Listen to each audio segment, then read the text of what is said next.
অনেকেই জিজ্ঞেস করে, ভাইয়া আপনি প্রতি বছর কেন ক্যান্টন ফেয়ারে যান? আমি মূলত তিনটি কারণে প্রতি বছর ক্যান্টন ফেয়ারে অ্যাটেন্ড করি। প্রথম কারণটা হচ্ছে, ক্যান্টন ফেয়ারের যত সাপ্লায়ার আর ম্যানুফ্যাকচারার আসে সব 100% অথেন্টিক, চায়না গভর্নমেন্ট দ্বারা নিয়ন্ত্রিত। সুতরাং নিশ্চিন্তে এখানে যে কোনো সাপ্লায়ার কাছ থেকে প্রোডাক্ট কেনা যায়। 2 নম্বর যে জিনিসটা সেটা হচ্ছে ভ্যারাইটি। এত ধরনের প্রোডাক্ট আসে, একটা প্রোডাক্টের এত রকম ভেরিয়েশন পাওয়া যায় কল্পনার বাইরে। এবং 3 নম্বর যে বিষয়টা সেটা হচ্ছে যে আপনার এইখানে লেটেস্ট যে সমস্ত প্রোডাক্টগুলো আছে, যেমন যেই সেক্টরে আপনি বিজনেস করেন ওই সেক্টরের লেটেস্ট প্রোডাক্টগুলো এখানে সব চলে আসে।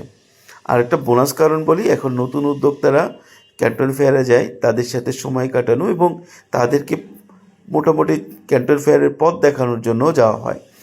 তবে একটা জিনিস, ক্যান্টন ফেয়ারে কোয়ান্টিটি খুব বেশি চায়। এই জিনিসটা না হলে এখান থেকে প্রচুর প্রোডাক্ট কিনতে পারতাম।